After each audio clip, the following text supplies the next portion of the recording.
right, welcome back, and it's now time for us to get into the news review segment. And today I have been joined on the set by two of my favorite human beings on the planet. Now, before before I even introduce them, they are talking already. Well, let me just tell you what we're going to be discussing today. We're going to be talking about the teacher licensure exams, and the Citi has rejected John Mahama's assurance to scrap the policy. Okay, we'll also be looking at the MPP and the four people who are no longer members of the party, and the reasons behind all of this.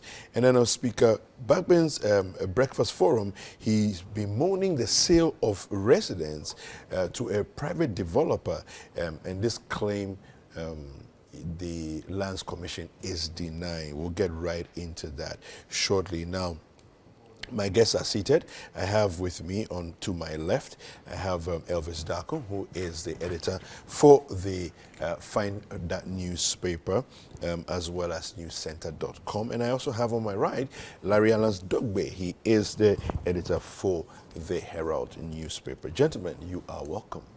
Thank you. Thank you. Yeah, I don't even know how people became my favorite people, crap. No, but you are. I like the way you describe us. Yeah.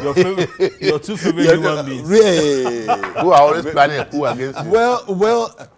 I mean, I enjoy the whole shenanigans, so it's nice. Apioko should be here today. Why should Apioko be here today? Me, I'm waiting for Frema. Frema is also like this man. Frema is learning from this man. Strategically, I'm waiting for Frema. He's learning from this man. From South Africa to somewhere. No. Look, next week, Frema will be here. Good. God willing, next week, this chair. Good. You can do whatever you like when you come. Good. Look, guys, there was an article this morning. I want you to comment on it before we get into the stories. An article this morning on citinewsroom.com. It said that just give you the heading: government to ban importation of rice, yemadie, and other products. Yeah. Where are we going with this? There's a lot of banning happening, but people are still importing. It is. I think. First of all, good morning to our viewers. We talk too much in this country, don't we? Yeah. We talk a lot. Yeah, we talk a lot for nothing. Because you can't say you are banning rice importation. Yeah. Without, putting in place the necessary arrangement to augment whatever shortfall that is going to happen. You get it. Yeah. Your more idea is what? It's protein. I mean, listen, the bulk of our beef, comes from outside. Yeah. Mali, I think Burkina Faso, and now import from Namibia.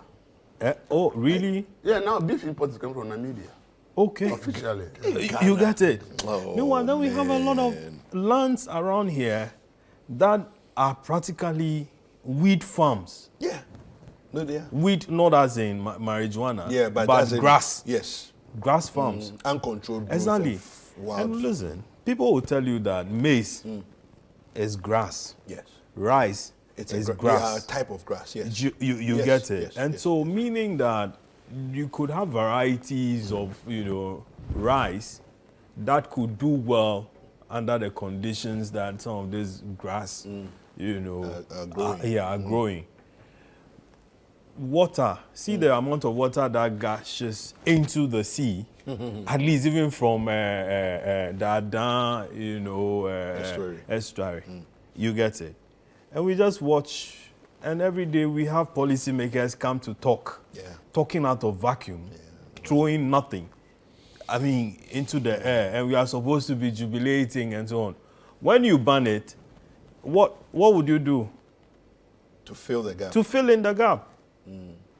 Okay? Yeah. And he just said, the bulk, Namibia has now started exporting their beef to us. Yeah. Burkina, it's always, and I think it's very funny. Elvis, I don't know what you think about this, but it's almost as if Ghana is a country that wishes for things, but doesn't do much to deliberately make it happen.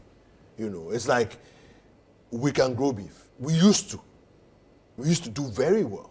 University farms, all these other places, What has happened to all those things? And now it's like we're almost wishfully hoping. You know, it's like when Black Stars are going to play. Oh yeah, maybe this year we will get the cup. We keep saying even the Black Star team. Yeah. These days we don't have players of our own. We have to be calculative. How Ghanaian is he? Yes. How Ghanaian is he? How Ghanaian is he? I mean, who gave birth to him? As the father, whether the mother or so and so, that and that. Oh, what a country. Most of our lands have been converted into concrete farms also. See Saglemi, that whole area, that's supposed to be part of the Accra Plains or something. It's now real estate homes and so on. And who said this thing? Well, the banning of. Oh, let me read the story for you. I'll just quickly get into it a little bit. Sometimes, Yeah. So government to ban on citinewsroom.com, government to ban importation of rice, yemadie, and other products. And he said the government is set to lay before Parliament today, November 21st, a constitutional instrument seeking to restrict the importation of certain strategic products into the country. The items numbering over 20 will include rice, tripe, which is popularly called yemadie, and diapers. So they are now going to lay it before Parliament. But is Obroni Wewu part of it?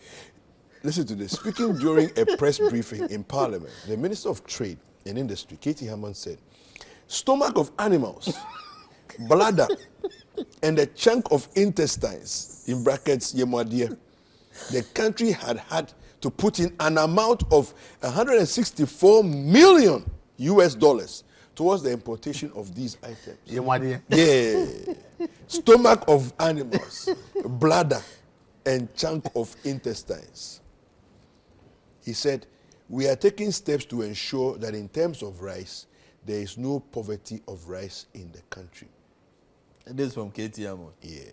Okay. Yeah, I think we should. Yes.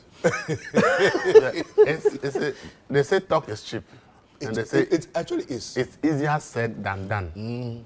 I can fall back and do I not done right being wow. Yes, see, when we say things like this, it only tells you our lack of seriousness and planning. 3 years ago, Citi was doing a program in the morning, same import issue. Yeah.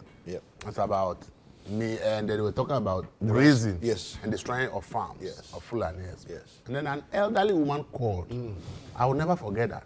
Another woman called the show and said, you see, you people, you talk, but you don't know how things were done. And she said she worked under the Nkrumah regime.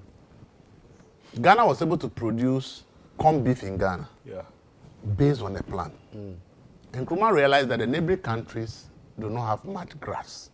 So they bring their animals to come and graze in Ghana.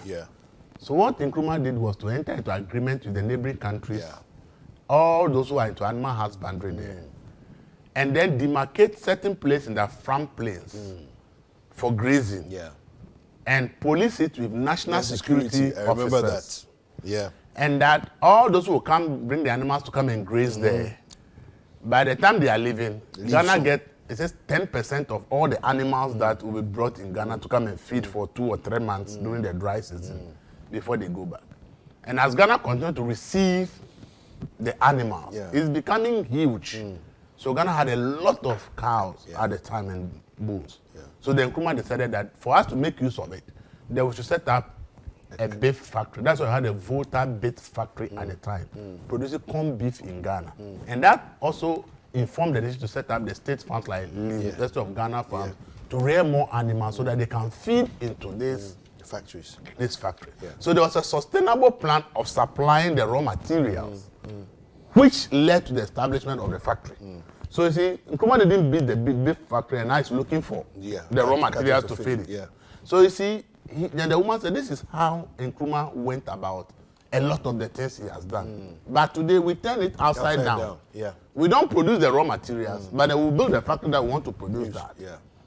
You are saying you want to ban yemadie. I'm sorry, but the minister has not told us our capacity to produce the yemadie. He's not be able to tell her the animal husbandry capacity of Ghana, what exists now, that is enough to supply the demand of the country.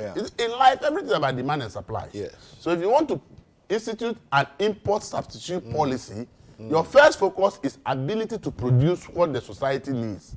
If you have been able to establish that you can produce it, then you can talk about banning the thing. If you can't produce it and you say you are banning, there will be a deficit. Two things will happen. There will be smuggling the thing into the country. And the price will skyrocket because now they say it is banned. Do you know that we have banned trophy, turkey tail in this country like 15 to 20 years ago? Yes. But do you know that trophy is always sold on the street? Yes. People carry it every day. Oh, yeah. You get to Kpong. Oh, trophy is not. Even Accra here, trophy is already. But we ban it by mouth. Yeah. But why is it that it's still being sold in Ghana? Because where are the turkey farms in Ghana to produce the trophy? Have you seen this headline? You understand? So we are fast to announce things. We don't do any concepts. We don't do any feasibility studies. We don't do any pilot. Then we announce that we are going to do something. So really what we have announced to do is really not based on any plan, concrete plan to achieve the results we are talking about. So if you say you want to ban yemadie, the question is, what is the Ghana's capacity in terms of animal husbandry to supply this yemadie for people to eat in the country? $164 million worth. Can you imagine? Yeah. And he talks about tissue paper and this thing. Yeah. After the last time I checked last year, we were spending over 100 million to import tissue paper and diapers into this country. Over $100 million.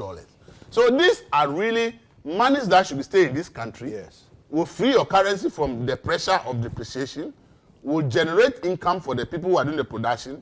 Government will get some taxes from it, will create employment. So to institute a policy like this is good for the country. It is good. But the point is that have you been able to establish a concrete plan of how to make sure that when you ban, there will no be shortage. Yeah. People will still get it because they want to use it. Yeah. So you see, we should begin to ask this minister at the press conference. Somebody should ask the minister, where is your pilot? Yes. Where is your feasibility study? Yes, yes. How have you been able to establish that if you ban this thing, Ghana has the capacity to supply this thing for the people who need it? Look at what happened with the Made in Ghana campaign. Do you understand we it? did at Citi.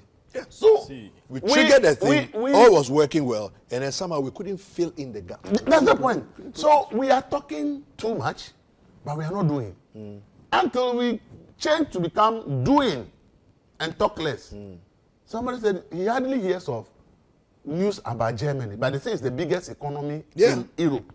And I say, yes, they don't talk much. They just do. They focus on doing the thing. Yeah. And you will see that they have done the thing. They don't need to tell that we are doing it. Exactly. When you see the president of made where, you say, oh, made in Germany, say, wow, that country, they do everything. It's not about talk.